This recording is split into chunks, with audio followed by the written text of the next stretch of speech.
all of those together, I guess all in all, it's a conservative. Fiscally, I'm actually somewhat of a centrist. Socially, I don't deal in the culture war stuff. I mean, most people would say I'm similar to the far right in terms of maybe my views on like immigration and race and stuff. I'm as far as the Constitution goes, I mean, I guess you could say I'm, a fan of it. Really big on gun rights and free speech. So I mean, just like most people would just put me in the right-wing basket. Okay. Thank you for clarifying. Exactly what makes you a cuck. Exactly. Yeah, but I'm pro-abortion. But I'm pro-abortion. I think that like the MAGA people that were pulling their hair out, like, oh my God, you can't let a tranny shit in the bathroom. It's so fucking horrible. What's this one coming to me? And you guys freak out and look like fucking total spastic retards. Because you don't have kids though. Like me as a guy with a daughter, right? I don't want no fucking little ass boy taking my daughter's scholarship or being in the bathroom with my daughter. But if he thinks he's a girl and he's in a girl's bathroom, he's probably scared of vaginas. He's probably scared of. He probably just thinks that girls are icky because he's a little homo. I'm from California. I've already seen it, right? It was like the first state that allowed a man to be in a female prison because he identified as a woman. Then he got like 3 bitches pregnant. No, I'm sorry. But that's the issue. It didn't work that way. You're the one that chooses to live in So in other words, Come on, you're just. so that's just like a straight guy being gay for this day in prison, which can happen. You basically now you have a guy that's not gay for this day. That's a tranny once it's a female person. Okay, so are you guys trying to have a conversation about this shit, or are you guys just trying to do this Mr. Trash out? Okay, because I've been sitting up in here as I said conservative. None of y'all want to actually take credit for being conservative. And then, of course, we have a bunch of dirty foreigners, which I don't know why this dirty foreigner has so much to say about politics in a country you don't live in. Exactly. Yeah, go put a bullet in your own head, okay? Well, no, not that loud, Mike, yelling over everybody's stuff. So what did you have to say, Adam? So the reason why you're not going to have conservatives like myself that are going to waste their time in the middle of a workday sitting here and arguing about people being upset. You're a faggot. Yeah, okay, and you should put a bullet in your mouth. Thank you. So again, it's because mainly because we work, right? We actually contribute something. We're not some foreign, disgusting shit bullet bags that like to come up onto social media and talk shit about a country that they don't belong to. Okay, this is.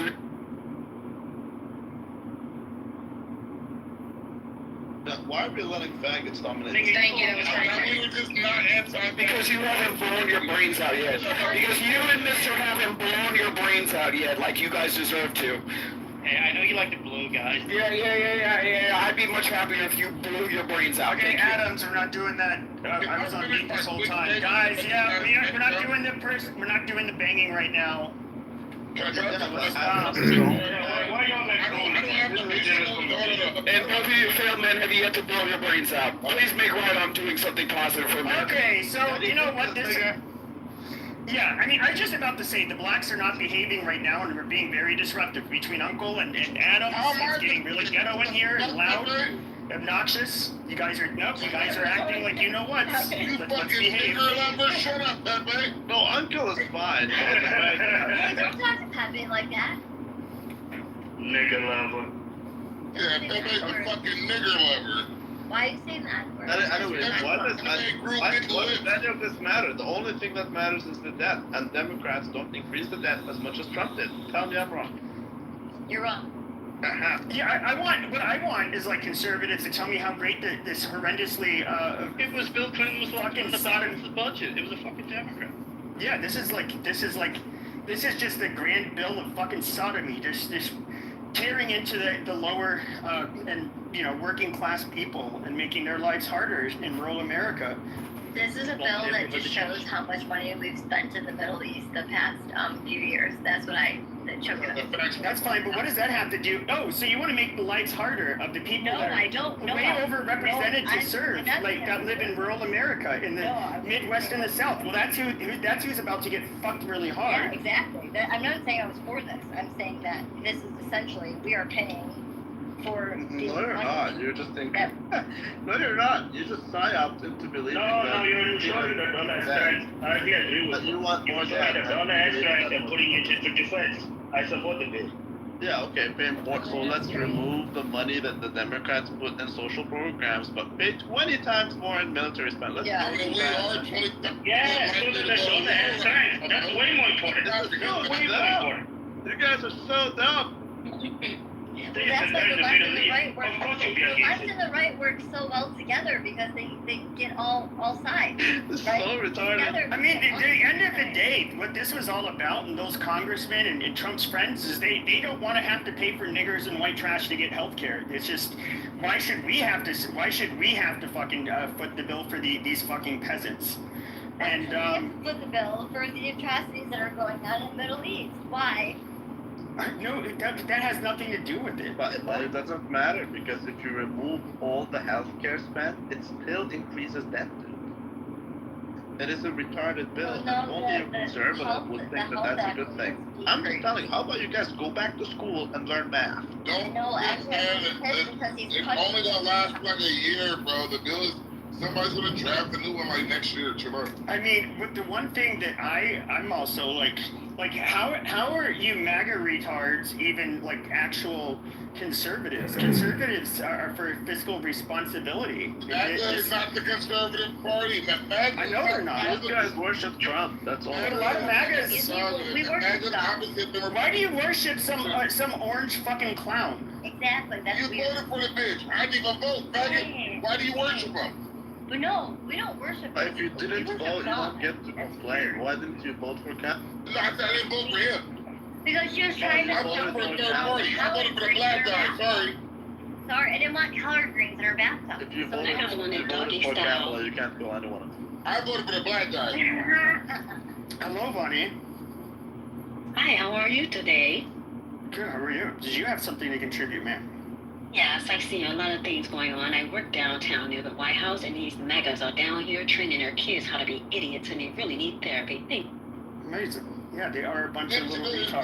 therapy don't work, all your kids come out retarded. That's very rich. Let's talk about therapy. That's more Medicare and healthcare costs. That motherfuckers can't Well, afford. who cares about? Why are you still stuck on healthcare, dude? The debt. What about the debt? Why don't you do free therapy? Well, it's the debt. Well, no. The thing is, though, if you're going to increase the debt, like, if you're going to increase the debt, the very least you can fucking do is not kick off the poorest and most vulnerable Americans off of fucking healthcare. Like, that's just really shitty thing to do. Well, You no, just but say to do that, it's better reduce the debt, which it didn't do. well, Pepe, it's because there was a bunch of like videos that were going, oh, this woman, oh, she went on a cruise. I'm using her. The insidious thing that Pepe's talking about is at least the Democrats reward their fucking voters for voting for them. Wait, what? Since Trump what? they fucking punish. I never fucking got a reward from them. And when I on student voted for them. loans, who disproportionately going to be females that go to college, and then fucking liberals amongst them,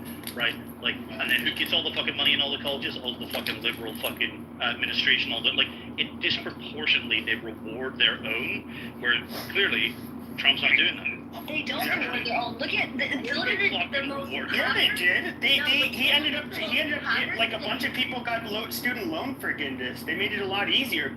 I mean, it was disgusting the amount of money that universities were charging. Basically that universities started charging the maximum. The tuition started to be the maximum amount you can get out in student loans, and then so he did that. They didn't fuck with people's Medicaid. They didn't do any of that shit. Yeah, the Democrats spent a lot of money, but hold on, Marcus, Uncle Ruckus, whatever. But they ended up, they spent more money, but at least they did shit for people. No, they didn't. What is this fucking clown? He's gonna put us further in debt, and he's gonna give nothing. In fact, he's gonna give his 2-inch micro penis dick and skeet in every fucking poor person's mouth. And while his friends get rich, that is amazing. Just a correction, the Democrats never paid more. Democrats never paid more than Republicans. Never happened. They never did. And Pepe, the most impoverished cities in America have been run by Democrats for at least 30 you years. didn't get what I Every just said. impoverished city. I said they never every spent, impoverished city. like, Why? Probably because and guess what? That's their biggest voting base. that's common those sense. People that live in those poverty. Well, you get bad. It comes with good and bad. So what you're gonna get is they're gonna try to give you more services and make your life easier as being poor, but they also do a very poor job of managing crime and lawlessness. No. They do a very poor Managing job of crime and managing it, but at least The they do a very poor cities job that of I'm talking managing about, it, but the at least most they impoverished promise their cities voters. for 30 They years. bribe and promise. They were poor before the Democrats, though. That's what you don't understand. My God, the Democrats are actually If the Republicans- conservative. What?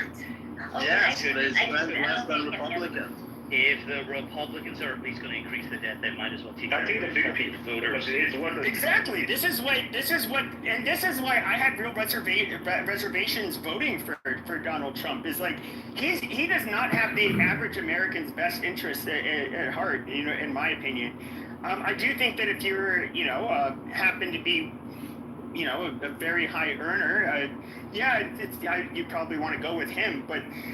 I don't know, a lot of you guys saw, here he is handing out Happy Meals at the McDonald's drive-thru and driving a garbage truck. Those same people are going to go without health care now. Well, the average American's not on Medicaid, right? The average American's not Yeah, on but I'm Medicaid. talking about, but that's why I'm talking about the most vulnerable and poor, especially the rural poor. Why, of all people... a lot of people voted for him also because of the goddamn mess from all of these fucking illegals coming into this country. And, something had to be done about it. But why are you going to shit on your own people, especially the ones that overwhelmingly voted for you? Like that, and still increase the deficit. Like that is just shitty. Well, that's Really what shitty thing to do. Yeah, I don't know if MAGA, he didn't really campaign on this, so it's like, you can't really hold them like they knew about it and they support it. I mean, there's obviously a lot that do, but like I didn't support that. why are you I don't understand why you guys are aligning immigration and having more Americans. Like if I don't want Mexicans, I'm gonna kick them out. I don't really care because I'm cool and whoever is poor. I just want the Mexicans out. I mean that's I think most of Americans don't understand. Here's what the bill is gonna do, right? Okay, all that 17 million people kicked off healthcare, right? It's gonna be the Hunger Games now. Now all these liberal left Democrats are gonna actually give a fuck that these illegal aliens are getting their benefits. Now they're gonna be like, whoa. No. You better not get that shit if I don't get that shit. Now they're gonna give a fuck about their benefits, right? Number one, right? And those illegals do get benefits, trust me. I'm from California. I've seen them at the offices all the goddamn time, right? So I know people that work there and everything. I know they're getting them, right? So for now, Americans are actually gonna give a shit about that, which they should have cared the whole time, right? Now I'm not saying it's a good thing. I didn't say I even support this bill, but I do know that this liberal left is finally gonna wake the fuck up and realize that hey, my grandma can't get it, but this illegal still getting it. Nah, that's not fair, right? Now they're gonna give a shit, right? So I think that's a good thing for a wake up call, right? Number one. Number two, right? When it comes down to the specifics of the bill, I don't think anybody really knows it right now. I think everybody's talking bullshit. Everybody's just yapping. I don't think anybody knows the specifics of it. I'm hearing two different things. I'm hearing one to where that's just a federal bill and the states can still impose whatever they want to impose. And then two, I'm hearing that all the numbers are bullshit. I don't really know. The Democrats are saying this is what it is, but the Republicans aren't really saying this. I don't really know what the fuck the bill does. So I have to sit back and read it. I have to sit back and really, really see what it really entails for me to know anything about it. But I do know one thing though, right? That this is really going to be a wake-up call for a lot of people. Sure. Well, okay, I'm going to close the room, guys. Thank you, everybody, for showing up. Motherfuckers waiting for your refund check. You wasn't paying taxes anyway. It's like Could somebody, one of the mods, invite Just Beat to the stage? I'm curious. He's and a lawyer, and I'm curious. What if she doesn't pay it? Then we are actually not. So Sarah, I just want to make this We clear. are actually I want to make something clear to you. attacking certain classes. I want to make this clear to you, and then I'm going to pass the mic to Adams. What you just said is that you want the government to be involved, and this, by definition, makes you a socialist. Adam. Yeah, so, Roger, I'm calling a lot of bullshit about people that want to use the student loan model and their grievances about how the big, beautiful bill is ruining everybody's lives. These are the same people that are otherwise complaining about not being able to pay their student loans, yet they have time to be complaining about it on Clubhouse. Obviously, it's not that expensive to where you're dedicating time to which you otherwise should be working a second job to pay off that debt, complaining about it on the internet. I'm sorry. At some point, these people have to stop complaining and they have to go to work like the rest of us.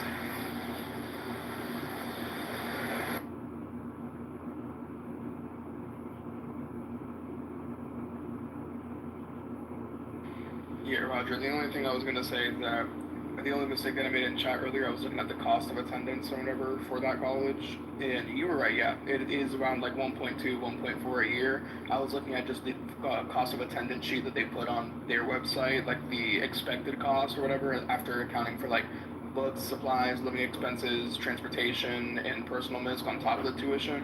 They say apparently for at home it's 21K, for away it's 35K, but those are still easily doable. Well, let's be honest though, like, the majority of people that go to a community college are people that live in the community. And when they go to community college, typically it's right after high school. So these are people that are still living with their parents, that live in the community, and they're either taking a bus or getting driven to the school by their fucking parents. Maybe they even ride a bike. Maybe they're close enough to walk. The whole idea behind a community college is to provide a lower cost opportunity to people to put their toe in the water to get an education. Many of the people that go to these community colleges, they don't finish their 2-year degree. They don't get enough credits to establish themselves to transfer to a 4-year institution. In fact, the majority of them, they go there, they take a couple of classes, and then they reaffirm to themselves, yes, this education thing is not for me. So I don't know why Sarah brought up Compton Community College. Like, it's one of the weirdest examples I've ever fucking heard somebody bring up. I'd have a bit of a disagreement with it. Like, I'm a community college student right now, and I know a ton of other people in my classes that are too. Most of us do live by ourselves, and if not, we have rented out rooms with like roommates and that type of stuff, where we're paying for that. The majority of us do have cars to get to work. Did you go to community college right out of high school? Yeah.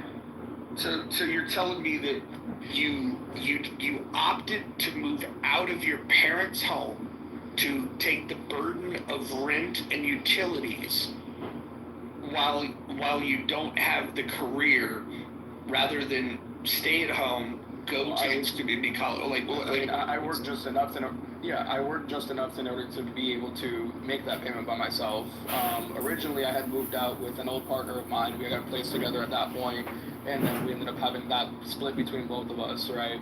Because I was kind of getting tired of how far away I was from the college I was attending. I was like 40 minutes away from where I was at, and take in mind the majority of the reason why most of people in my age range, like maybe 22 to 24, ended up going to community was because we graduated in the COVID time. Like, we graduated 2020, 2021-ish, right? So most of us were just like, I'm not going to pay extra tens of thousands of dollars just to go to a different online link to have the same education for my prerequisite courses. So the majority of us ended up just going to community college in that case, and at least for me moving out, that's because I had a partner during that time. We moved in together. We paid separate rent during that point because we didn't want to live in our parents' house anymore. Plus, the house that we ended up getting, or the condo that we ended up getting, was about, I think, like 20 minutes closer to our schools and our jobs too. So it was just better it was just better for like practicality of what I was going to do too. Plus, most of us have cars in high school by that time. We don't usually wait till afterwards to get our cars. And even if we do, you can still find like a easy $500,000 beater that you can get yourself onto. So there's a lot of choice that you could make there, but it's not necessarily like it's out of the range for most people. Yeah, well, but prior to having a career, you're taking on the debt of rent, you're taking on the debt of a car payment. My car's paid off, so that's fine. I don't have to deal with that one. It's just the mortgage that I have to deal with. But you had to pay $5,000 for the car, is that right? No, that one, what's it called? The car. You said it was a $5,000 beater. No. I said you could get a $500 to $1,000 beater if you didn't have a car already by the time you got out of high school. That's what I said. A $500 car in 2025?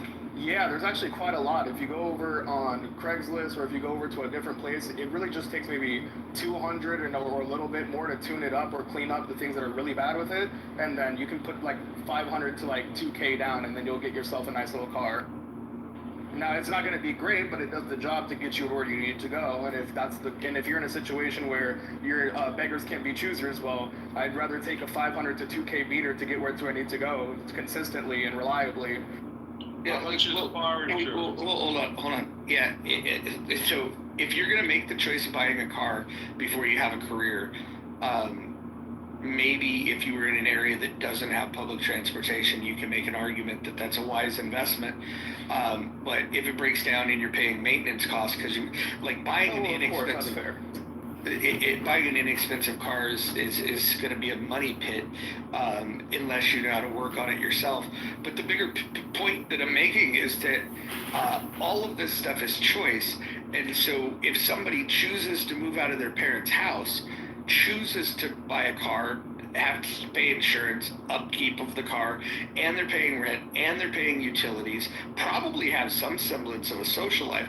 Those are a lot of choices that you're making, and then we have people complaining that they can't afford the loan. Yeah, because they're not working. It's insane. That's insane. These are not wise choices. Like, I work 40-hour weeks for the most part, and I still do full-time student stuff, and I've been doing just fine on my end. So for me, it really, and especially if like the tuition cost per semester for me is only about $1,500 each semester, and I take maybe 2 to 3 each year. It's really not too big of a dent, if anything, especially if I can make that 1.5 in like 2 weeks, and I can just pay for my semester in 2 weeks. So it's not really too big of an issue if people actually find decent work that they can get into or work the appropriate amount of hours rather than spending it on somewhere else. Like right now, I'm at work as we speak right now, but for the most part, most people just don't find the, drive to go ahead and just get a fucking job or put in some extra hours somewhere to get themselves a couple. This is probably the first time that I have completely 100% agreed with you, XG. This has been my whole point. These people are lazy. For some reason, our generation has an issue with being allergic to work. And to be very honest with you, when you look at the healthcare expenditures that people are so happy that are going to be, reduced, a lot of people from Generation X and the baby boomers have drained the generation's parents behind them financially. They financially have drained them, between having to bail them out, between all the failed relationships and having to help their 5-time divorced kids rebuild just so that their grandkids that were used to hold over the parents' head for financing reasons, tapped into people's retirements and money that otherwise would have been paying for people's health care in their older age. It's a problem. These people need to go to work. They need to stop kicking the can down the road, stop going to your parents for a handout, and go to work. It's catching up to all of us. Like, for the most part, I still find time to be able to pay all my bills. I've been able to take a couple vacations, like for a couple days over to a different state to go see a concert and hang out with some family, or to go to a different country and hang out there for maybe like a week or two and then come back.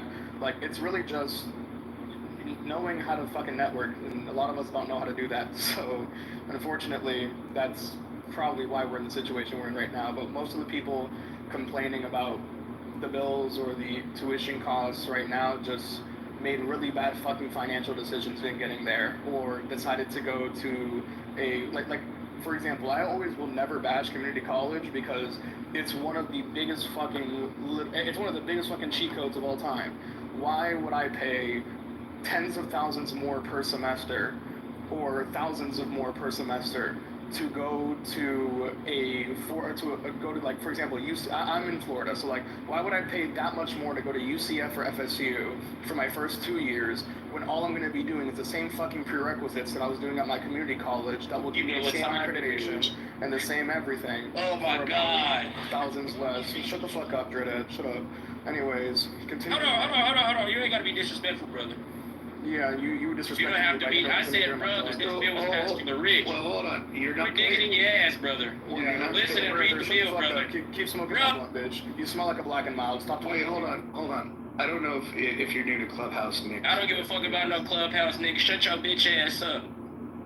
Okay, got it. Yeah, anyways, but the point I was making was, it doesn't make much sense for a lot of people to go straight to like a big 4-year school from the get-go out of high school, especially when the first 2 years in both schools you're just going to be taking the same exact fucking prerequisites that you would have taken at the community college for thousands of dollars less with the same accreditation. And on top of that, you can get I know that the community college I go to has a program where if you get your associate's degree over there, it's damn near a guaranteed transfer over to one of the major 4-year schools that are in Florida, whichever one of your choice. So for the most part, as long as you do that, it saves you a lot of time, a lot of money, and a lot of fucking dirty work that you don't want to have to do that people need just because, oh, I'm going to go to this big school right out of college, and then get surprised when they get financially fucked up. XG, you know, in most parts of the country now, there's a bigger cheat code than community college, and that's to get those college credits while you're still in high school. Oh yeah, I do all the time, especially when you do your AP courses and all that type of stuff, but people are too fucking lazy to do the AP courses. Most of the people didn't take AP World because they heard about how hard it was for everyone else and they didn't want to take it. But I started college with about 12, 14 college credits because I took a fuck ton of APs and I did some other courses that got me some college credit as well. So I mean, if you advance your shit during high school, take the community college route afterwards to get the rest of your credits really fast, guaranteed transfer to 4-year school, and then save yourself the tens of thousands that you would on the first 2 years, you're really not that bad in a financial hole. I don't understand how student loans have people in such a fucking debt unless you're in like a field that's like, I don't know, fucking the medical field or fucking tech industry or something like that. Maybe one of those two, but most of the part, people are just complaining because they chose to get degrees that wouldn't actually pay out in the same way without them acknowledging. XG, how's your credit card debt? 0. I don't have a credit card. I only use debit. Idiot. All right. God bless you. Smart guy. So, hold on. Let's not say that we shouldn't have credit cards. Credit cards are good because they establish credit, and credit is something he's going to want at some point. Oh no, I have credit. The thing is, I don't use a credit card myself. My parents have had me on theirs, my name on theirs ever since, and then they built up my credit while I was in. Yeah, that was what I was going to suggest to anybody in here is if you have kids or if you aren't a kid, your parents' credit, having them add you to their credit card, even if they don't give you access to using it. Let's say they keep the card and they just add you as an authorized user. What this does, not only does it create a credit history for you, but it one of the things that they measure when they're evaluating credit is the age of your credit. And so if you're somebody that's, you know, let's imagine that like at 24 you decide, hey, I might want to think about buying a house, and like that's pretty young to be thinking about that. The biggest hurdle that people would run into, aside from not having the money, right, not having the income to qualify, would be not having the credit history to qualify.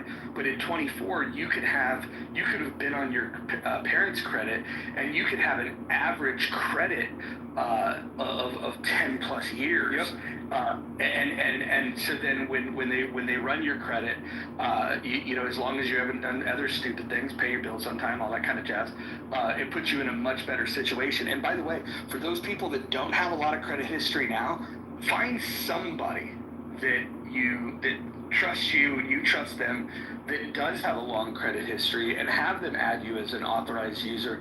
And it's just one component of your credit score, but it's an important one that gives it an instant boost. Just as a little detail, like that's how I was able to get my first condo for the most part, because my credit score at that time was like 820 or some shit.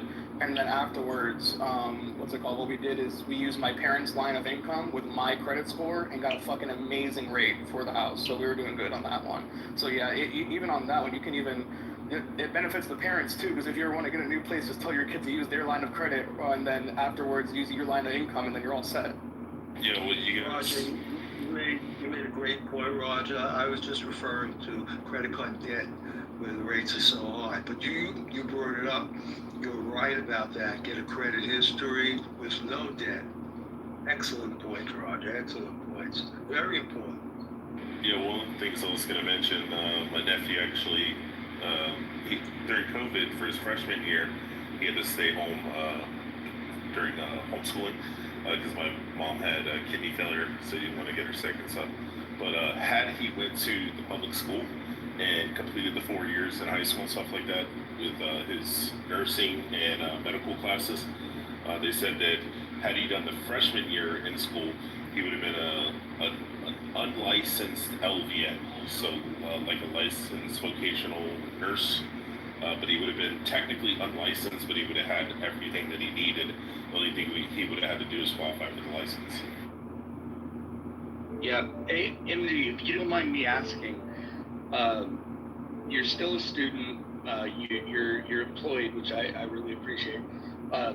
Do you have the ability with the bills that you do have to invest monthly into some sort of stocks, bonds, or other assets? Are you investing currently? At the moment, I wouldn't say I'm in charge of my own investments. For the most part, what I'll do is I'll ask for, because I know my dad does a lot of more of the financial stuff on that end, especially stock-wise, and I don't believe at this moment that I'm financially literate enough yet in order to make a smart decision on that end. So I usually just talk to him about, hey, is there anything I should be putting something into, blah, blah, blah. And then me and my dad have talked about like Roth IRAs and stuff like that, and maybe getting into doing one of those. But for the most part, not too much investment on my end. Yeah, so here's something that people don't talk enough about with young people. It's like we wait until people are 30 or 40, and then when they go, oh man, I wish I would have done this sooner.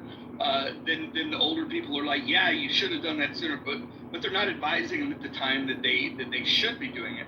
The biggest key to building wealth, it's yes, you need income to be able to invest, but it's the time, it's the consistency of doing it, month in and month out, paycheck after paycheck, but then also the time that you're in the market.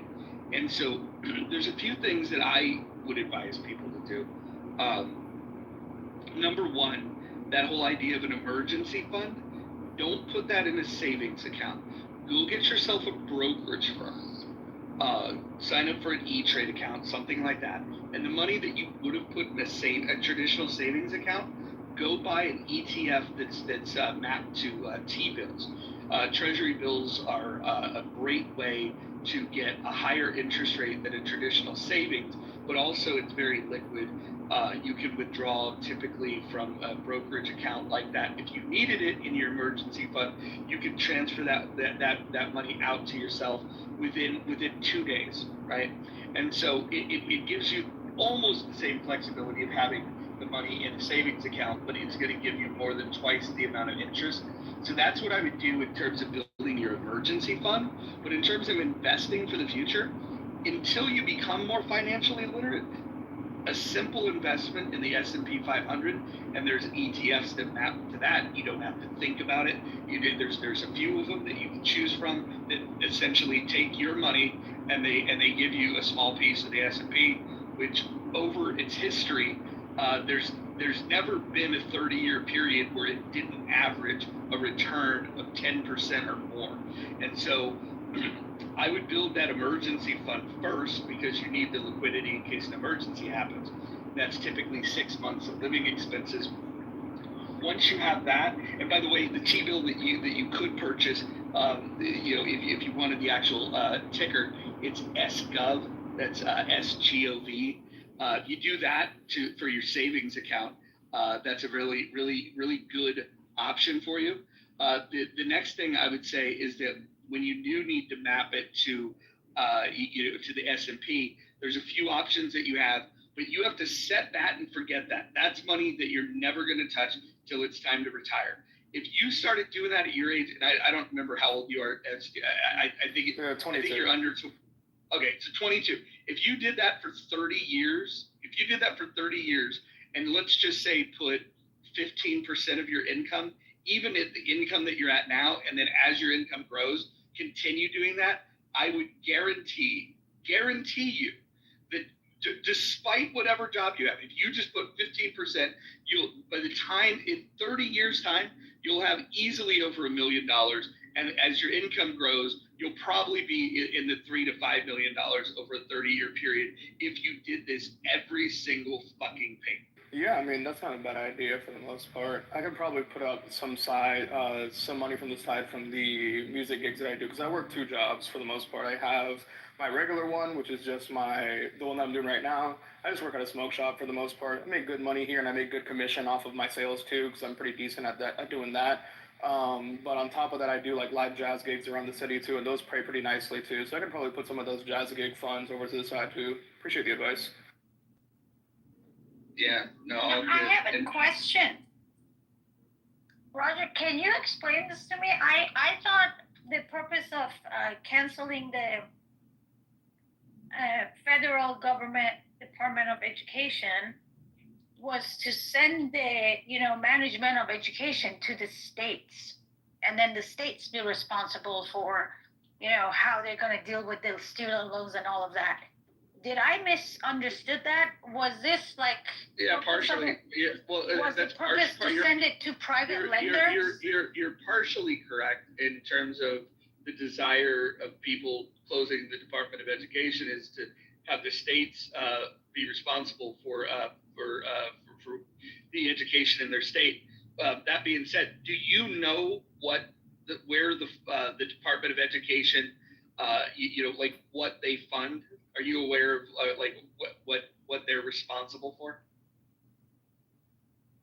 What do you mean? The Department of Education right now?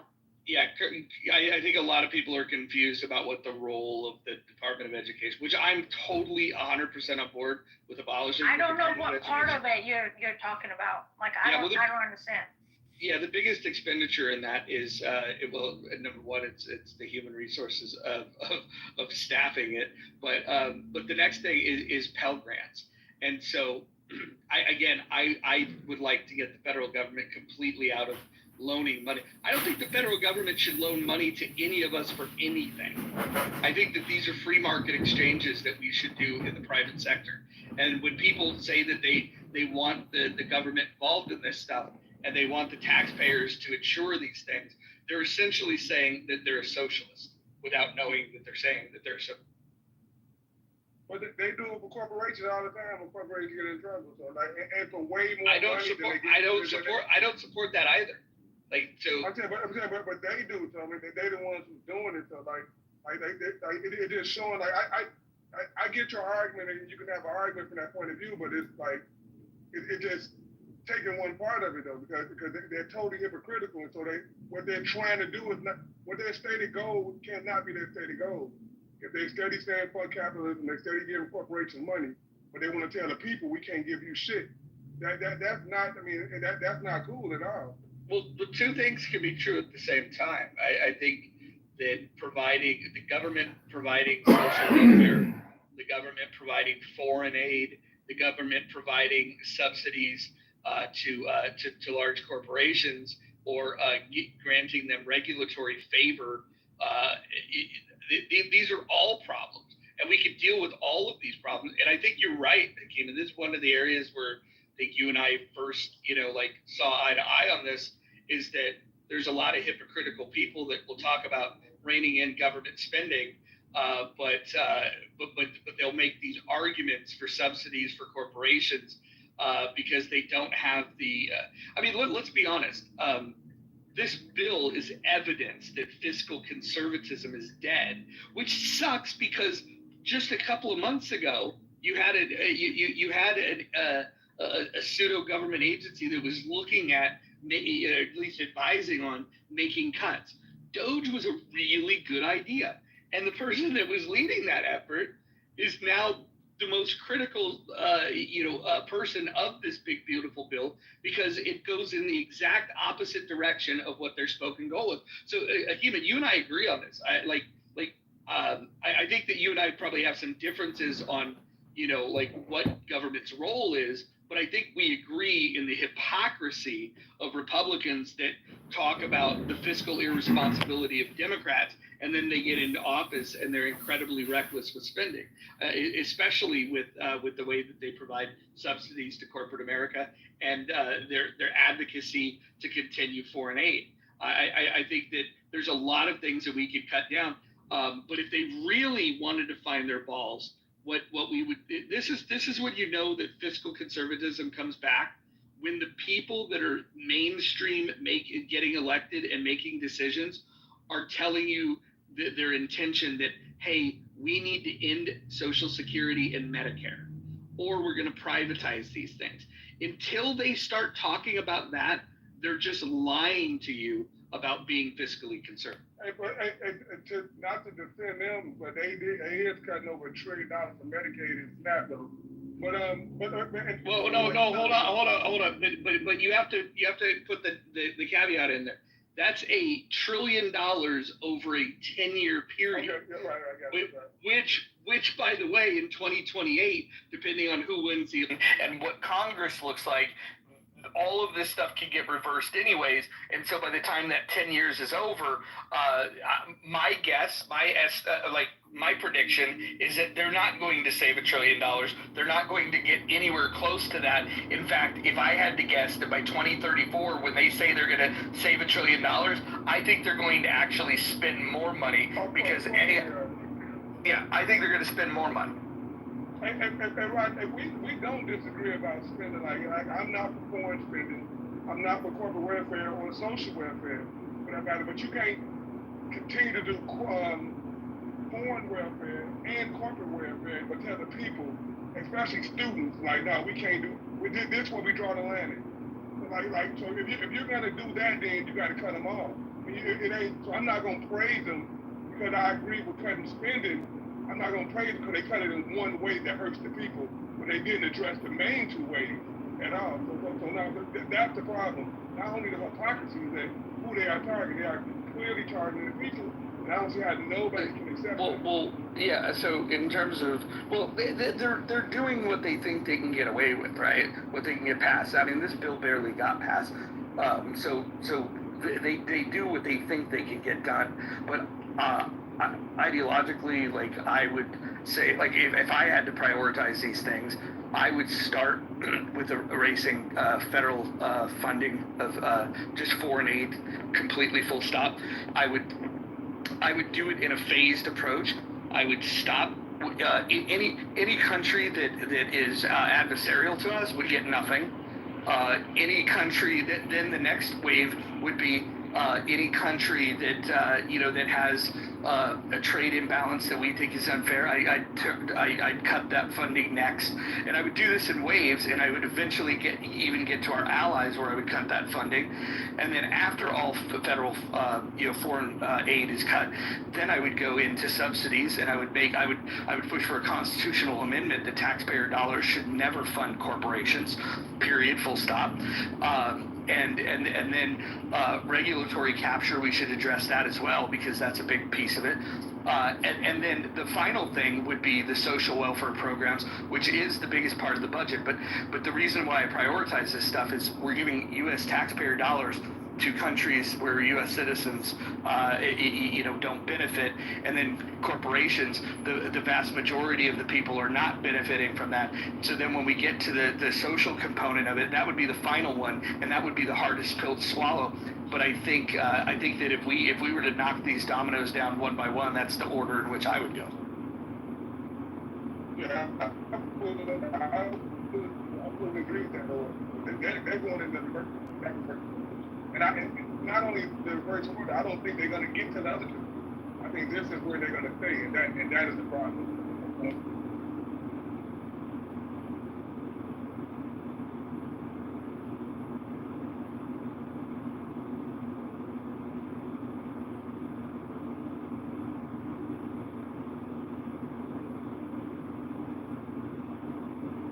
I still didn't get my answer. Is he on the phone? He is. But does anybody know when we talked about the education, Department of Education going to the states, did this really mean for the loans to be, Roger, are you here? I'm back, yeah. Okay, so I said I still didn't understand. I didn't get the answer that I was looking for. So do you know when we talk about, this Department of Education going to the states, does that mean the loans be handled by private sectors or still by government, but now by the states? All the loans will be privatized. There's no more. There's nothing changing. There'll be no more federal student loans. Period.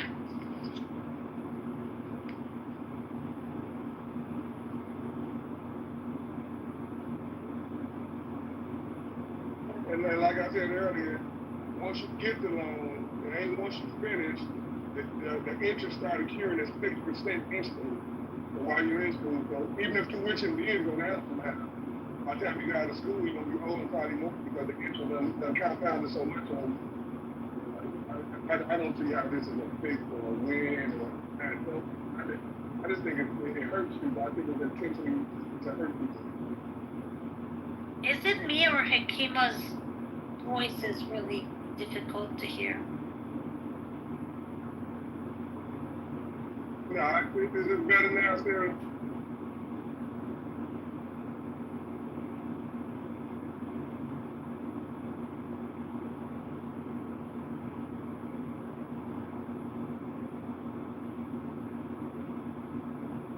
Sorry, I'm at the grocery store. I'm gonna probably have to stay muted for a little bit. Matter of fact, I need to turn the volume down.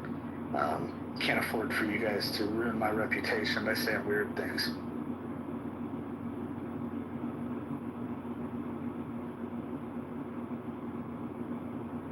And the prophet lifted up his grandson's scalp. Let's talk about pedophile. What happened? Al-Hussein, yeah, his grandson. This is baby penis. Glad Roger turned it down. I can't wait to Roger get back so he can tell us how he like find that video to give him ICE $150 billion. What the fuck ICE moving $150 billion? It's crazy.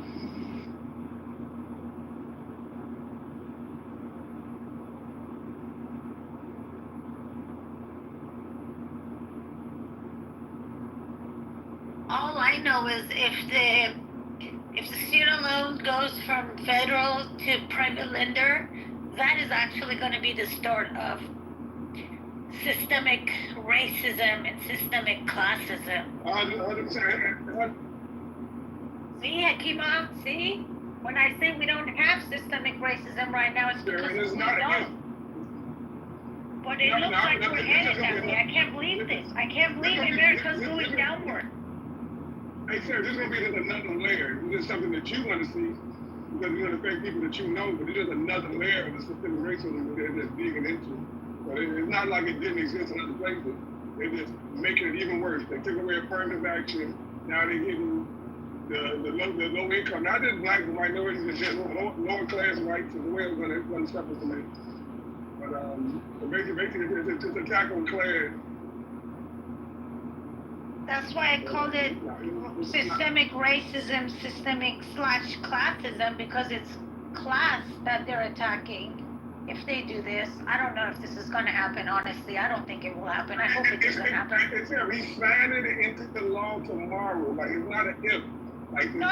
It's going to pass Congress, and it... What is in that bill that is regarding this? So student loan is done, the government is not paying student loan? No, that's not it. I don't even know what's in the bill. That's in the bill. The government, they will privatize student loans. That is, even people that got current student loans. Okay, I gotta go read this bill. I gotta go read this bill. I might take Sarah, do you only talk when others are talking? That is something I do often too, yeah. Sarah, can I just say this? This is my hope, what happens with private lenders. I hope that they do discriminate, but the ones that I want them to discriminate against are those that are less likely or higher risk of defaulting on the loan. And so, yeah, I want people to have their credit scrutinized, so then they can make assessments of whether or not it's wise to give them this loan or not. And so, if the end result of that ends up meaning that an identity group has a larger percentage, that's just that's something that I'm willing to accept, because the number one thing is, and I don't care how it turns out, other than just making sure that we're doing this on the basis of credit worthiness. If you don't have credit worthiness, they shouldn't give you a loan. And the previous way was allowing. Hey, Rob, you know how many black, you know how many black or low-income people or just poor people that don't know about credit? Like they have no credit. Like when you're 18, a lot of black people don't even didn't know what credit was. They have bad credit. So they're not gonna qualify just for the simple fact because they didn't have a parent that they could attach them to their credit card and they could help them get credit at 18. So now you're getting punished for a lack of knowing, a lack of knowledge in the system that you've been systemically held back in. Like I think on the surface, I get what you're saying, but when you really think about it, the shit is not okay, Roger. And Roger, you earlier told me to take couple math classes. I do have an MBA, and I understand where you're coming from and what you hope to see happens from this loan going to private lenders. But as how the business is supposed to work and how the loan department is supposed to work, it doesn't work in the way that you and I wish. The way it works is they don't care who that student is, what their GPA is, what they may or may not accomplish in future. They're going to look and see what does this person have that they can hold on to as collateral damage, before wanting to lend the money to them. And that is absolutely going to affect this is really bad. I don't know. Wait, hold on. Absolutely. No, hold on. And Nick, it's not your turn to speak. And if you interrupt again, you're going to be removed from the room. LOL. We're not bringing you back up. You're just a fucking retard. Period. Sarah, so here's the issue, right? If you were the bank, if you were lending money, don't you believe that it's your right to establish the criteria for assessing? Definitely.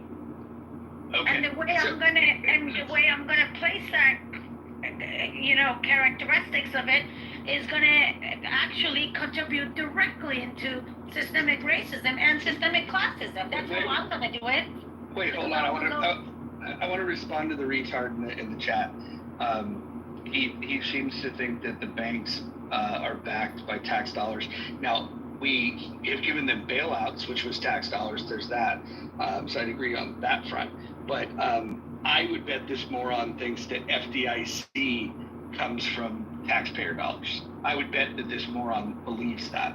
I would bet that he doesn't understand what member banks funding FDIC actually means. I would bet that this idiot he does know. Okay, so explain to me, Nick, from the chat. No, I'm not bringing you up. You're an ignorant fool. But from the chat, tell me, how is FDIC funded? No, I'm not letting you speak. You lost that privilege by twice being on the stage and interrupting people with stupid comments. So listen, and by the way, I will just say this. I can tell by your photograph, I can tell by the way that you carry yourself in that photograph that you are a fucking retard. I can make that assessment. Go ahead. And yes, I'm judging you. That's a limp dick blunt, by the way. Yeah, he should look at the blunt that I'm smoking in my PTR. That one's...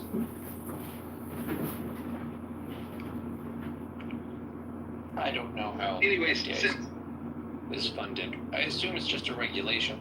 Like, aren't banks just funded by the money people put in them? Well, no, but we're talking about insuring the money. When you put your money in the bank, what ensures that money is going to be insured? There's a mechanism where after the run on the banks in the 20s, what happened was they said, well, we need to fix this problem. So they needed to get confidence back in people to put their money in the banks, so the banks can get money by... Right, that's what it is. Right. But hold on, let me just say this. But the insurance only goes up to $250,000, and that fund to insure that $250,000 comes from the members of that bank. By the way, there is no requirement. A bank can not be a member bank of FDIC. There's very few of them left. bank in Hayward, California, that was very rogue in this. That they actually didn't put money into FDIC. They were not a member Did they bank. have anything else weird, like weird interest rates or something? Well, here's what was very interesting. They had the highest interest rates out of any bank in town. The problem was that they didn't have, they weren't insuring this. That being said, over the years that I lived in that area, people were happy banking with them, and they were getting much better returns on the money they had in savings. And the problem is, if there was a calamity and that bank went broke, you would have no recourse to get any of your money. Right. But in terms of like the funding for FDIC, that's what I'm saying. I don't know if it's exactly like a fund so much as like a declaration of insurance provisions necessary for every account. It's actual money that's put in by the member banks. They put the money in. It's a commitment that they make to fund it. Meaning the other FDIC banks? Correct. Any member bank of FDIC is paying a fee, and that's where that fund comes from. And in fact, that fund is interest bearing. So they're probably profiting off of this pooled resource that they have that allows them to insure up. Sure, I mean they're banks. But you're saying it's basically like a line item of an expense on the balance sheet of the bank. Correct. And if you don't want to participate, you don't have to.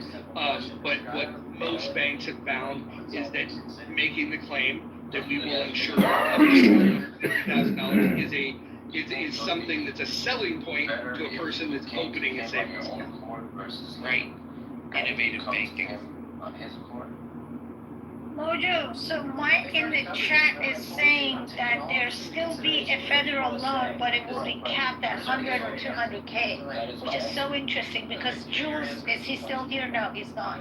We were in another room like sometime last week. I was talking about like how a lot of people are like scamming through these student loans. Pepe was there, and he's like, this doesn't make sense. I'm like, well, they're doing it. You could go to community college for 8 years and keep getting loans and then just taking art classes or whatever, like with no purpose of, building a career, and there was no cap. They would just give you more and more and more loans. So I think from what I'm hearing from Mike, that's what they're doing, which I'm all for it. We don't have, I don't want my tax money to go to like people just fucking scamming, the system and just taking money out and then never paying it. But to just completely abolish student loans, I just think that would be very, very wild. I really don't see that ever happening unless we first fix our education system, fix the cost of education, make it affordable, and then we go that route. Otherwise, this is going to be a disaster. In my opinion, though, I would, if we had this system where I couldn't get student loans and I didn't have these government, opportunities, I would still be working in a supermarket today. Hold on. What if you didn't have the credit worthiness to get a loan? I don't think that should matter because when people are 18 years old or 20 years old or 25 years old, when people decide to go to school, and what they do is they're actually participating. We, the taxpayer, we are investing in that person to give a return back to the society. Now that person can go become a mechanic, they can do anything, and then... Yeah, so what you're saying is you favor a policy that mandates that taxpayers fund the education of the people in the country. And again, by definition, what you're describing is that you are a socialist. So were you a socialist last year when you were like fighting with me that you thought our taxpayers should pay billions of dollars to Ukraine? Because I was against that. I was America first, but you were caring too much about our allies. Yeah, so I'll make this very clear. I don't know if you've ever heard me talk about this, but I could remember a 6-month period talking about this. Matter of fact, I just mentioned it a few minutes ago, is that I'm not in favor of any foreign aid. That doesn't mean that you can't come to the aid of your allies. I think that when a country like Russia invades another country, the whole civilized world should look at that and say, well, what can we do? And what I would have done, rather than just giving them the weapons, is what I would have said is first of all, the taxpayers have paid for this weaponry. What I would have done is I would have said, we are going to, since we're not actively in a war, we're going to loan these weapons, or maybe it's a lease to own, and you're going to pay for them. And we'll put you on a long payment plan, but I would make Ukraine pay it back. That's what I. Joe, I got a simple question. Do you really want to take advice from Nix when he wrote, "White folks are so ignorant"? Does he understand that the word folk doesn't need an S because it is a plurality of individuals? Well, I think the other thing that it's interesting is that him referring to people on the stage as white folk. I mean, Nye's not white folk. Adam's not white folk. XG's not white. I'm not white. You're not white. Sarah's not white. Hakeem not white. My people were conquered by the Moors, so I'm not white. So, I mean, like, who in the fuck on this stage is even white? He ran away. Yeah, it's very interesting. Very interesting. Hakeem doesn't like when I bring up the Moors. He thinks that the raping and the pillaging of the Portuguese people was the God-given right. I love you, but it's funny because like they didn't rape or pillage, but I like the recognition that they have saved your people. But, does anyone have a link? It's pretty funny. Damn, shit, I tell her, love. Your voice is so low, Hakima. And it's distorted, Hakima. It's so bad. That's probably why I do that. It's my ADHD. No, you did it with Roger, and we can hear him just fine. No, his voice is really bad. But does anybody have a link to this 900-page bill? I'm going to sit down and read it because I can't stand people just saying things that's going to give me heart attacks. Go to a site called Read the Bill, and it'll read it to you, and you can speed it up. I think that's probably the best way to consume something like this because it's. I need to read myself. I can't listen. No, if your ADHD set it the speed at 1.5. Do you know where I find a PDF? My God. I know. He was telling me you could also find the audio, and I was just saying if you put it at 1.5 with ADHD, it doesn't allow for your brain to get distracted when you're listening. I'm a fast reader, though. Okay, there's a link. There's a link. Just look in the chat. Thank you. It's probably above the reading comprehension level of. I know, but I just said it because I didn't want to hear any more talking. Well, but you didn't let me finish. I was going to say a graduate of Compton Community. Oh, dude, that 1.5 speed definitely works. I watch a lot of YouTube now, and I tend not to get distracted and switch to the next video. Yeah. So if you have ADHD, it definitely helps. I thought it was stupid. When I had a commute and I was going an hour and a half each way, I would I would go and listen to like a podcast, and I would throw that on. Audiobooks, the same thing. And I flirted with different speeds. 1.5, if it's something that I already kind of know and missing a note here or there would be okay. I could throw it on 1.5, but for me to really digest something, it's 1.25 is where I would listen to it at. But I fucked around, put it up to like 2.0. At a certain point, when the voices start sounding like chipmunks and they're going really fast, the only way that I would do that is if I was like listening to like a recap of like, let's say if I missed an episode of like Raw, I watch pro wrestling, and I was listening to people comment on what happened because I don't need to catch every detail. Then I can listen to something like that. Yeah, for the most part, what I'll do, like, whenever I'm listening to stuff on YouTube, most of the time it's just fucking political debates or whatever. So for the most part, when I listen there, a lot of them speak like they have an aneurysm, so I have to put them at 2x speed to be able to like get your fucking point out. Holy shit, you can't just speak like 2 words a minute. But for someone like Destiny, for example, he speaks fast as shit already. So I can just put him on like 1.5 or 1.25, and that'll be fine with him.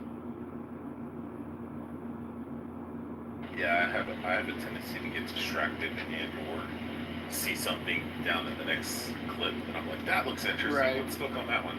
And it's like I made it 26 minutes into the 2-hour podcast that I was actually enjoying. Surprisingly enough, I wasn't actually a big fan of Rogan's podcast and him personally. And then I started watching his podcast, and I came across the episode about coyotes, and I was like, who the fuck would watch a 3-hour episode about coyotes? And I was like, you know what, fuck it, there's nothing else to watch. So I just clicked on it, and by the time I got to the end, I was like, oh my god, it was only fucking 3 hours? Like, I need 3 hours more of this shit. It was fucking fascinating. Another thing that Rogan does really well is that he's inquisitive, naturally inquisitive. He's relatively intelligent. Like, I don't think he's like, like a super brain, but he's relatively intelligent. He's genuinely curious. So the people that he brings on, he's having conversations that he has questions that he wants the answers to. And then because of that, he still has this relatability to a wide variety of people, especially the way he communicates, the way that he'll find the humor in things. He's willing to ask the tough question. All of those things. I think Rogan is the very best at what he does. The only part that I cringe at is when people over-index on the importance of his opinions. I think that the real value of what Rogan does is he brings people onto his show that are educated on certain topics, some people not, but he will ask them for their opinions. He will challenge them if something sounds like bullshit. He even has his sidekick right there to pull shit up. If he they do fact checking. Did you see him with Bernie? In near real-time fact checking. It's amazing. Actually, you know what? I would love for somebody that likes to do fact checking to have that be their sole responsibility in these rooms, where when somebody makes a claim, they go and they research it, and then they don't even have to come off mic to say it unless it's really an egregious claim that's not supported by facts.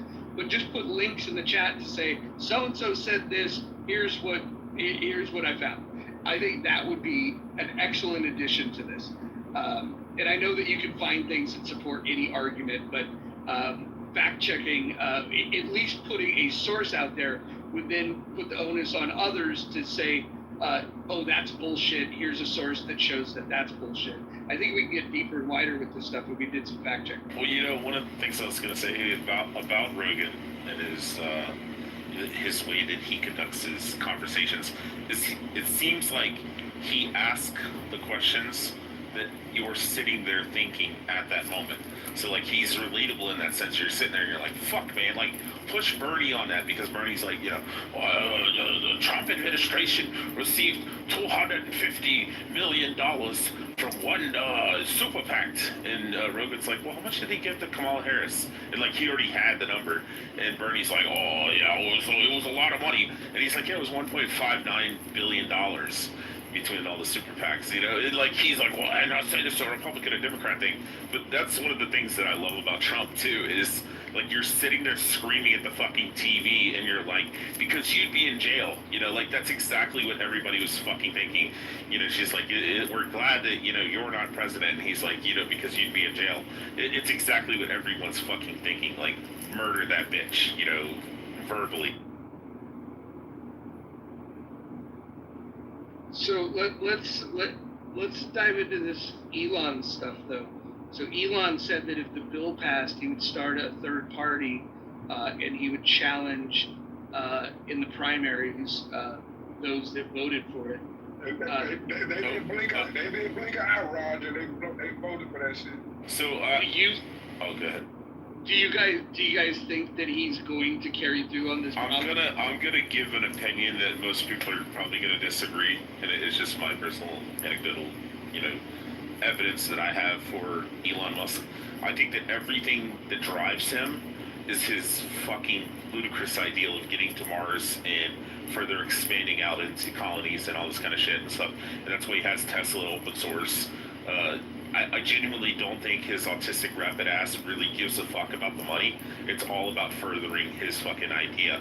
And I think when Trump comes out and says that they're going to cut $10,000, for government tax breaks or subsidies, whatever, for electrified cars and stuff, I think that in Elon's mind that hits at him because he did not over necessarily the money or the capital, but the ideal that it's not going to be able to further his progress in his exploration of space.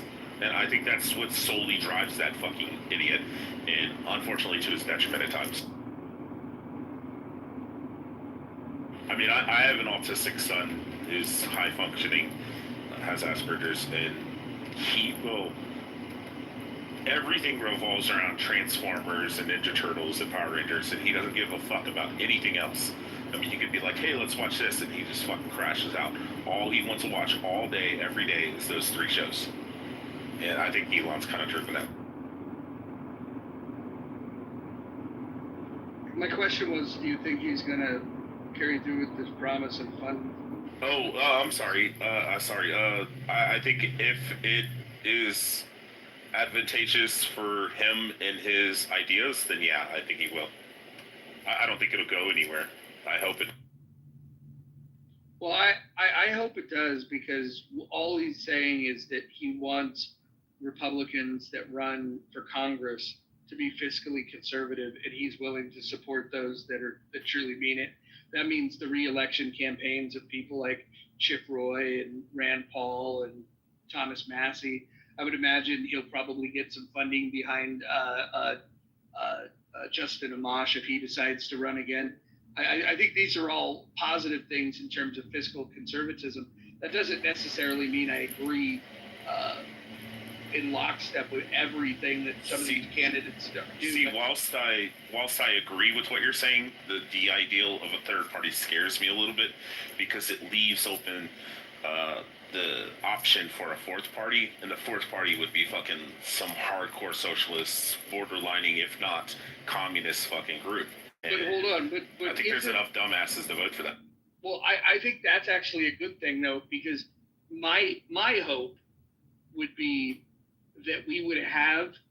I hope the Democrats can splinter as well, and have the progressives separate from the liberals. I know a lot of people's heads explode when I say that liberals and progressives are not the same thing. Yeah, they're different. They're much different. And if the liberals and the progressives had their own parties, then we would see, like what people really believe in. And by the way, if the progressives were to factionalize and have a candidate out there that draws some of those liberal voters into the progressive camp, I think that only makes it easier for somebody that's more sound principle on the opposite side of the spectrum to be able to win. And so I would ideally like to see 4 parties where we can have hardcore left, hardcore right, middle left, middle right. And I think if we had that, even if that meant that there becomes a couple of members of Congress or the Senate that represent the fringes, I think what happens is we drive people back to the to where you could actually have conversations, which is center left. And I mean, moderate Democrats, moderate Republicans, Nazis, and commies. Yeah. Well, the one thing I was going to mention, Mojo, is, I understand what you're saying. And it's like when I hear Ben Shapiro say that, taxation is theft. And I'm like, I get what you're saying. I agree with the sentiment. But at the same time, I don't believe in society, and I don't believe in this generation and the generation that's coming after this to actually step up and go, hey, there's a fucking pothole in the road. We should fix that. No. Let's just buy fucking rims and PS5s and PS6s. And, I mean, we've seen this with the stimulus shit where the majority of people did. Just to interrupt real quick, it's actually worse than what you're saying, because not only do they ignore the potholes, what they do is when there's a small group of people that say, God, these potholes have gotten out of control. In Oakland, They have a group of people that if you tell them where the potholes are at, they'll go in the still of the night and drop all of the material in the street that's necessary to pave the roads. And then another group of people will follow that Reddit thread and they will actually go fix the pothole. So you have some people that are providing the material and others that are doing the labor. And the city of Oakland, the state of California, charge those people for fixing potholes. No, I understand what you're saying, but do you think overall across the entire United States, you know, the ideal of like charities and people donating, I think my grandfather's generation would all look at each other and go, hey, we should fucking fix this shit. You know, I don't believe in the fucking nicks of the fucking our society that are actually going to fucking step up. And I know that they don't actually contribute enough to even matter, but I think there's just so many fucking idiots in this world that I don't have any real genuine faith in society anymore. And I think that's reasonable for you to doubt the generations. But if you look through human history, there's periods of time, and I won't go with the whole cliche about, you know, bad times leads to strong people and strong people lead to good, strong men lead to good times. But there are cycles where things are worse and there's cycles when things are better. I think that just a study of history says that we're not just in a complete downward spiral. There will be good times again. Which generation leads to that? I don't know, but I believe in that. The other thing I would add to that is that I think the way to get there is to not completely gut the institutions that we have today that are failing. I think that's gonna happen. Restructure. But we have to first build parallel institutions to be able to allow people to say, wow, that works and that doesn't. For example, when I say Social Security should be privatized, I didn't just come to that opinion by saying that, hey, I think that that's a good theory. I looked at what happened when the Galveston folks in the 1970s were able to exploit a then loophole that's been closed since, to be able to move their money and invest it privately from Social Security and then 10x the return that everybody else was getting on Social Security. So I can actually look at a parallel plan and I can provide the evidence that privatization of Social Security led to better outcomes. Yeah, I mean, for me, like social safety nets, I kind of pulled on both directions. You know, I see the example of, you know, my grandmother and stuff like that who couldn't afford, you know, food, and people did come in and help her and stuff like that. But the government itself was only offering, you know, like a couple $100 a month and shit to like help her out, you know, financially because she was disabled.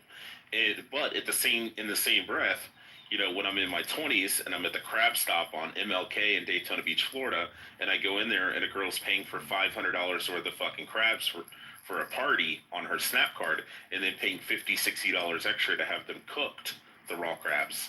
And I see that type of shit and I'm like, this bitch is getting fucking $1,000 a month for food stamps, but my grandmother can't even get any fucking assistance because she doesn't have 17 fucking kids like this lady.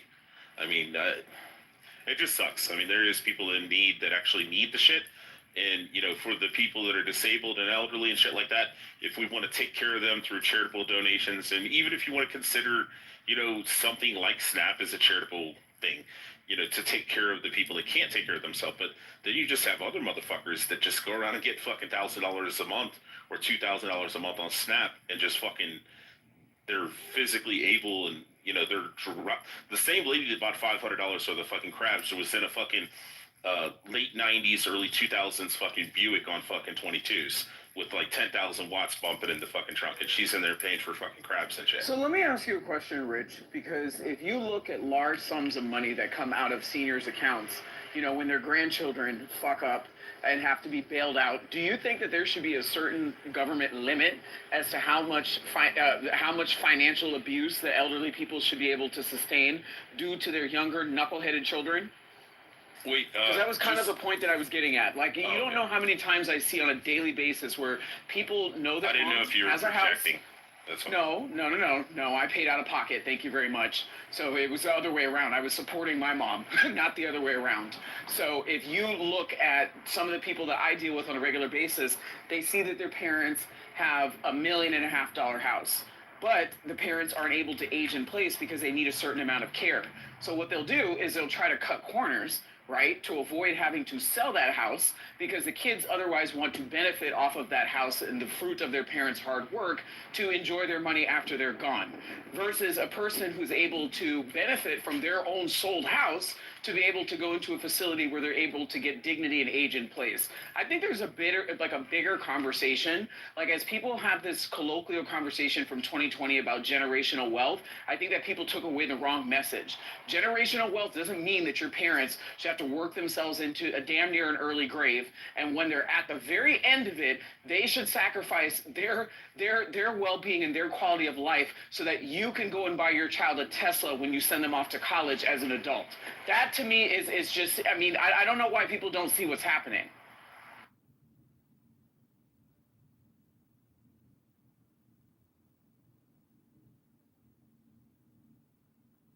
That did feel like projection.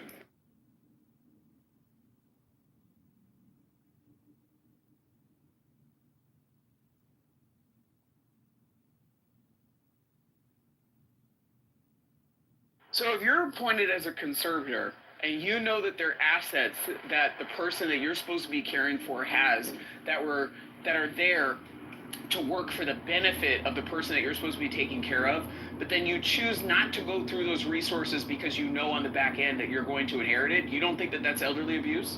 And you don't think that that puts a very unfair burden on American taxpayers? Let me ask you a question. Did these people not have food to eat, or are you just talking about, well, they couldn't get into the one with the golf course, so they just got into a regular nursing home? There are no assisted living facilities in California that have their own golf course. I was being facetious. No, but it's a very extreme example, and I don't think that people understand, Rich, how big of a problem it is. Okay, spas. A bunch of people who are moving money around, who are abusing laws, and otherwise squandering their parents' resources and ignoring their quality of life so that they can contribute to this effort of maintaining and preserving generational wealth. They're cheating. So it's not like they're actually growing or continuing the business of their said parent to be able to scale their own generational wealth. They're basically preserving what little their parents left behind that really should be speaking to their quality of life, and they're getting second-tier options for their parents so that they can monetize on the back end. You don't think that that's elderly abuse? Yes, I would just like to say. Okay, and that's my point. I would just like to say that it's very nice to peer into the other side of the world. Good. No, I think it's happening a lot more than people like to admit to, and it is very much so a real problem, and it is very much so elderly abuse.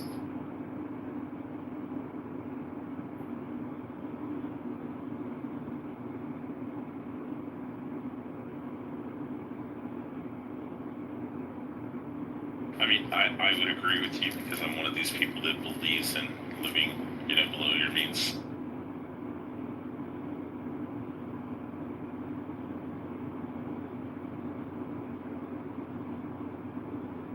What do the elderly do anyway, rather than just sit there?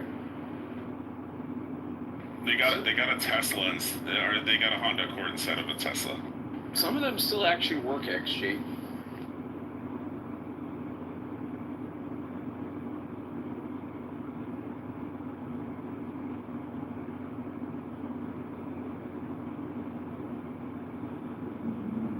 Because, like, I know we talk about, oh, this is a burden to the taxpayer, this is a burden to the country. On a mass scale, aren't elderly people just kind of burdens? No, they're not. They pay the majority of the tax base. Like, what are you talking about? If it's anybody who should be paid reparations in America, it should be the elderly. For what? For them to die in like 5 years and then have all that shit go to the next generation? Well, it was a lot of that set of elderly that, suited up and booted up so that, you can talk trash on the internet. Preserve your freedom. So you don't think that they should be compensated for that? No. I mean, they got what they wanted, was the freedom out of it. Congrats. Appreciate them. Okay, so why don't they have access to their hard-earned equity? Because you didn't decide to have children in a responsible manner and your kids need a college fund. That's your problem. I agree. And they made it their problem by letting it go. All I gotta say is thank God for Donald Trump, because Social Security is, no tax. What the fuck? Fuck yeah.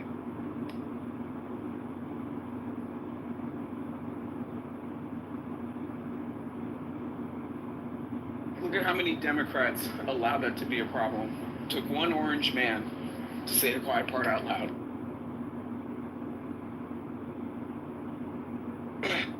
That's why I say balls of steel. That's what the guy has. He's got big fucking balls, big cojones, motherfuckers. Balls of steel, the color of orange peel. Balls so steel that you had to fake an assassination attempt. What? You sound like a true Democrat. Oh my god. And you look like a true Republican. You got that from his cartoon?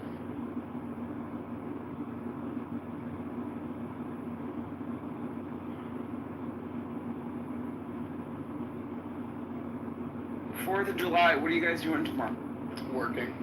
As am I. Oh, see, we have so much more in common than you think, XG. I think we just both are employed. I don't think there's that much in common, Adams. I'm not gonna lie. No, but there's a whole lifestyle and ideology behind that. You know, that's fair. Holy shit, a Democrat that works. Oh my God, white guy, that was so white of you to say.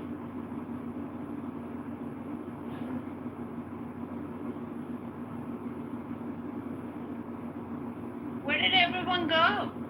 They didn't like to hear the truth. What did you do, Adams? What did you do again? Reminding them of how much they're milking their parents. Oh boy. Hakima, did you see that? Did you see I was saying that bill is gonna be trash, but then did you see how it turned out? You weren't defending shit, Sarah. You just said you said like 20 minutes ago you didn't know what the fuck was in the bill. How would you defend something you don't know? Why don't you just shut the fuck up? Hey, Sarah, the bill still is trash. The bill still is trash, Sarah. No, but Hakima. Let me tell you why. About your concern, the privatization. It's not all going strictly privatization, but they laid the groundwork, and by 2029 it will be, if they continue on this path, it will be total privatization by 2029. So it's not total right now, but that's their goal. Privatization of what? I'll tell you, Adams. Hold on. That's a good thing. What did you see? Did you see Hakima? Did you see how it was a lie? It wasn't that they are completely making it private. There's not a lie. That's what they work. That's what they're moving in. It's not. Mike said there's 100,000 to 200,000. Hakima, listen. Just because Mike said that, don't mean that's the truth. Though. I'm reading something entirely different than that. Hakima, how do you think that I know so many strippers in Southern California?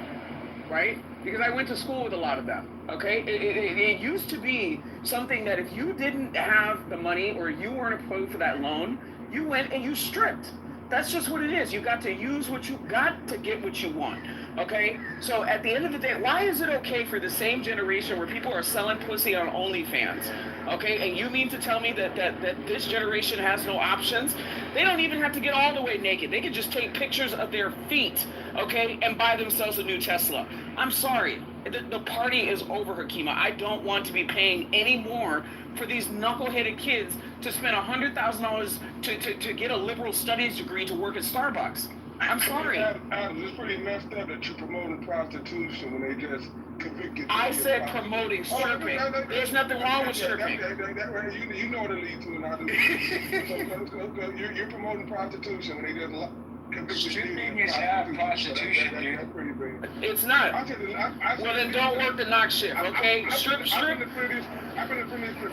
Go home with your tips when the sun goes down, okay? You know what happens in the street after the lights go out. So again, just to say that, listen, there are some of the most respected women on Park Avenue that only met their husbands because they were strippers, okay? So I find nothing wrong with stripping. Now, hoeing, that's a whole nother thing. Just because you're a stripper don't make you a hoe.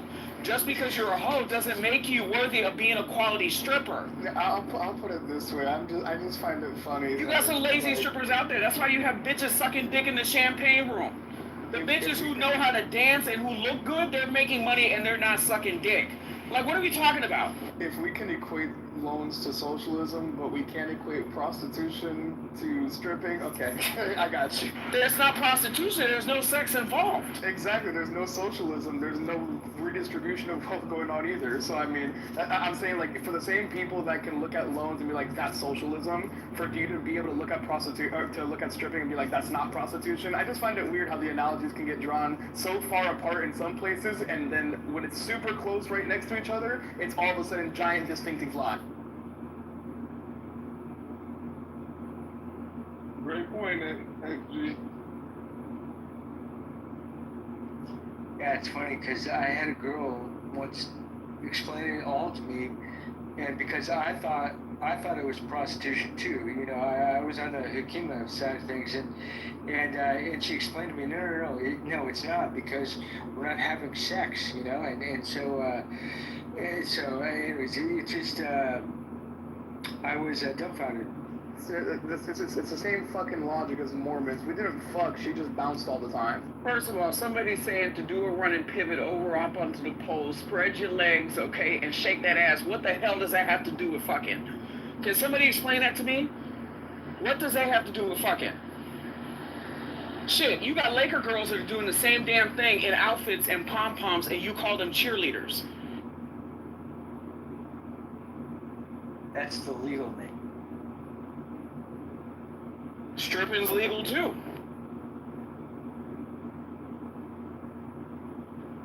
Never thought I'd see the day Adams be pro sex work. How is it sex work with no sex? I don't know, maybe sexual activities. Last time I checked, I don't think that lap dancing is necessarily non-sexual. Because it's not. So giving someone a lap dance isn't sexual. Come on, Adam, stop. Adam, so it's not. Bro, please. Okay, so Adam, if I were to give a random person a lap dance right now, I wouldn't get accused of sexual harassment? It depends on how you look at it. Oh my fucking god, Adam, upside down, straight forward, backwards, Only if you're working with them, you know? We can find how all these music artists are. So WAP is not. Is WAP sexual? By Cardi B, is that sexual, Adams?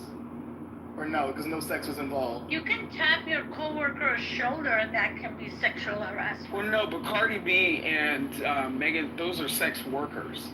Okay, what are you talking about? Okay, now you've lost me. Like, what are you talking about? What are you talking about? Adam, last time I checked, y'all bashed Megan Thee Stallion and Kamala Harris for the sexual dances. So now that's sexual. Right. It's not fucking. Hold on, stripping is not sexual. Please fucking stop it. Stop it, Adam. It's not.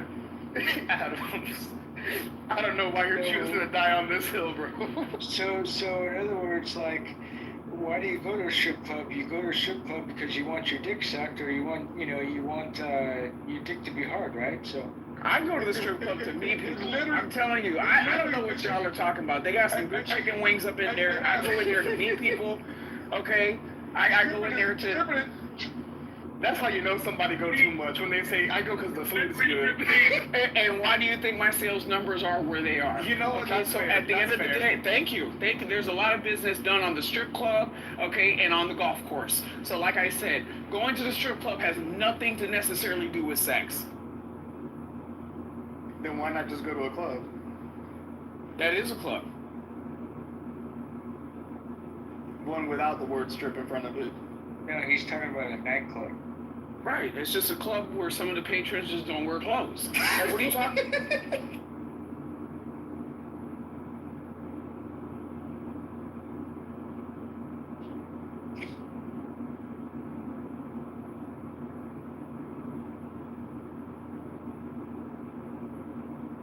Shit, I'm a conservative, not a prude. Like, y'all make it sound like I'm walking around in a penguin nun suit or some shit, shaking my finger saying, you're all going to hell! Well, kinda. No. Adam, is twerking sexual? Is that sexual, Adam? Twerking is demonic. Why is it demonic? It's demonic because of what? Because it's too sexual? What is it? Let me know. No, it's demonic because they're gyrating all over the place for no reason. They must be possessed by the devil. So at least demonic. No, but at least the strippers are coordinated, right? You can tell that the strippers are in control over their movements, okay? They know they need to make that money, they shaking that ass, okay? But somebody who's twerking, you just hearing music and you letting the devil take them. No, but if somebody's twerking, especially like at a public place, that might be their little mating call, get somebody to come over. So I mean, they got a purpose in what they doing too. They coordinated, just not with someone else. Well, they need to twerk in front of the church, okay? And let the Lord come in. That's exactly what they need to do. They need to be a mating call for the Lord. Adams is down on a crazy hill right now. We'll let you down, Adam. Yeah, we'll let you have that take, Adam. Now, next room that I'm in, and I hear some shit about sexual deviancy or some shit, I'm gonna bring up the point about how you don't think that giving lap dances or strip clubs are sexual in any way, shape, or form. XG, you're not playing. Hakima knows I've worked at a strip club. Like, this is nothing new. Like, this is absolutely nothing new. No, it's not about you having worked there, it's about you saying that it's not sexual. No, I did work there and it wasn't about sex. I needed the money. So again, just because somebody's up in the strip club doesn't mean it has anything to do with sex. Okay, so you're telling me that the majority percentage of people that come as patrons to a strip club aren't there for something sexual? Yes. Come on, Adam, you full of shit. Like, I have a lot of women that just like to go just to be there with their men. Like, what are you talking about? That's not the most people, though. That's definitely not most people. That's actually most people. Nah. Definitely not. I don't know. I mean, I've been to a couple, but I've never seen it be a 50-50 split or even a 60-40 split of men to women. It's always been like damn near 85-15. I see more couples coming into strip clubs than single men by themselves. I see more couples in the nightclubs. The nightclubs, I get that part, but the strip clubs, I don't see a lot of couples there. Now, the nightclub, that's where the sex and the hoeing's happening. Not the strip club, it's crazy.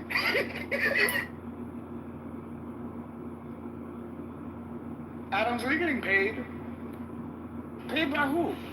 To defend these strip clubs? he getting paid by pimps or something. Out here doing lobbying for strip clubs on Clubhouse. That's crazy, Adam. What are you talking about? There's nothing wrong. First of all, me and my mother almost opened up a strip club, okay? Like, there's nothing wrong with strip clubs. Like, just because I'm a Christian and I have Republican values means that I have to turn a blind eye to a perfectly acceptable moral way to make money. Now, it's only you people who don't like the way that you look naked, which is why y'all are shaming those women who are up in that club just dancing, minding their business, not sucking dick, okay, and putting food on their table. Whoa, slow down. Wait, hold on, slow down. I never shamed them, because for me, I don't got a problem with prostitution, okay? I don't It's not prostitution. Listen, I ain't got no problem if you decide to do prostitution, if you decide to be a stripping is a performing art. It's not a prostitution. Like, what are you talking about? So is cheerleading a prostitution? No. Okay then. So stripping and cheerleading are no different. They just have different outfits. I ain't never seen cheerleaders with a titty. I just said different outfits, but it's no different. It's a big difference. Like, be for real. Cheerleaders are not giving lap. The fact that you say that there's no difference in between cheerleading and prostitution, but there is a difference between strippers and prostitution is what there is. Yeah, that's nuts. One can give you herpes, the other one can't. Big difference. Not on the job. Since when has cheerleaders giving people herpes on the job? No, you can get herpes without just by contact. So cheerleaders can't get you herpes. You can get herpes by rubbing up against somebody. So no, you cannot. Yes, the fuck you can. What are you talking about? You don't gotta have intercourse to get herpes. That's true. If a person have an outbreak on their legs and y'all rubbing thighs, without intercourse, you will fucking get herpes. That's a fucking fact. Oh my god. Sarah. Yeah, watch yourself.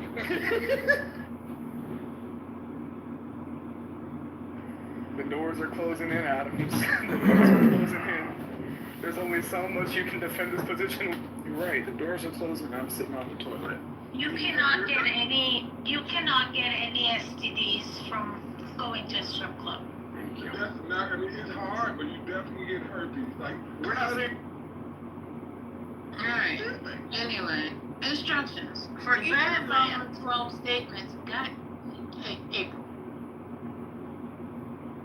Yeah, and so we should tune our listening abilities to understand when we listen to these people, and I'm not saying it's one party more so than the other, one may be more successful at it than the other, but they all do it.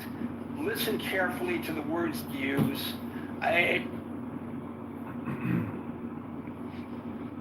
You cut out, Gary. You cut out. Gary, you cut out. I said, I think you live in New York, right? I do, yeah.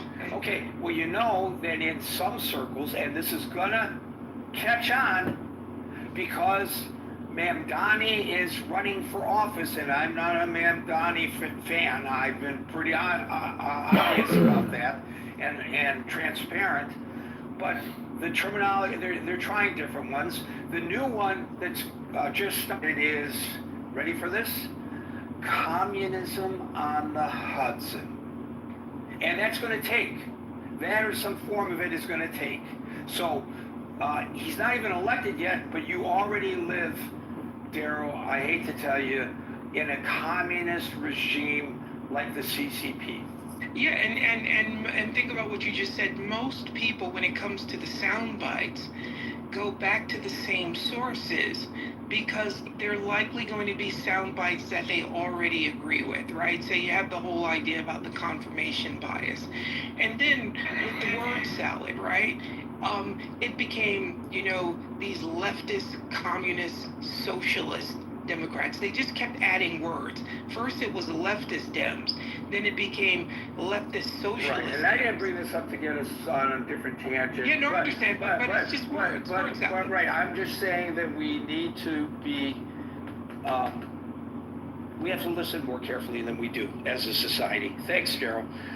Denise, thank you everybody who's in queue for their patience. I'm going to get to all of you, I promise. Denise. Yeah. Hi, Gary. Hi, everyone.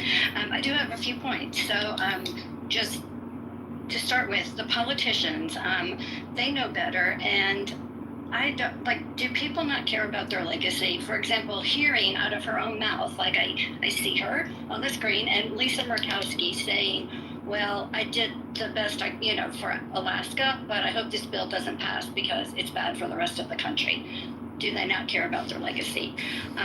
Second point is they could have already gone after waste, fraud, and abuse. They didn't need to make cuts to go after waste, fraud, and abuse. And actually, some of it is, as people have brought up, the logjam of these providers getting away from things because there's so much bureaucracy and it's maybe hard to catch them. We're just adding more bureaucracy when people now are having to log in these 80 hours and who's keeping up with that, and it's just going to be a logjam there. Another point Francine brought up about a quarter of births being covered by Medicaid. It was actually, the numbers in 2023 are 41% of births in the U.S. are financed primarily by Medicaid. And of course, in rural communities, it's almost 50%. In states like Texas, it's almost 50%. And the SNAP assistance that's being cut, children don't deserve to have to struggle for food.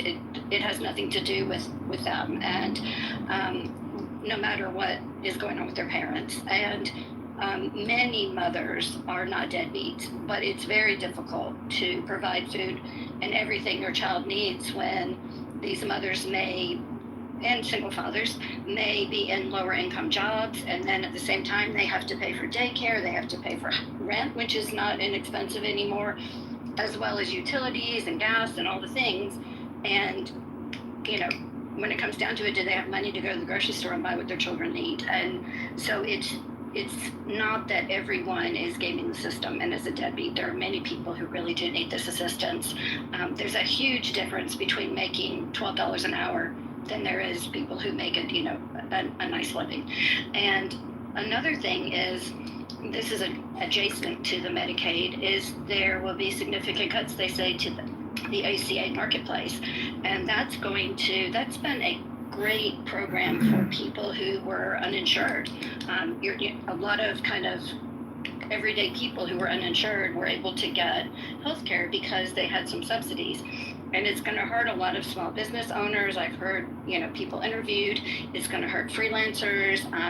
I have a family member who's gone back to school to better themselves, and so they're working part-time.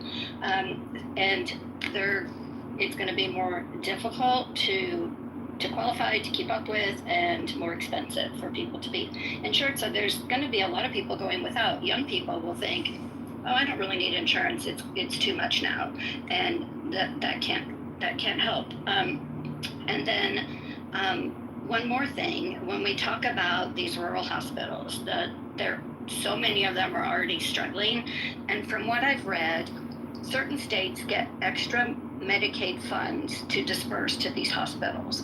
And at least I heard a doctor today on being interviewed, and he was talking about at least 25% are at risk of closing. For one, making, as we know, healthcare harder for people in rural communities, and especially when it's really needed. But another thing to think about is the medical jobs at these hospitals is one of the kind of best employers in the area, and the best incomes are the people who are able to, be employed in these hospitals and work in the medical field in these areas. And that will go away from these communities. So there's that effect as well. So anyway, those are just some of the points that I had to share.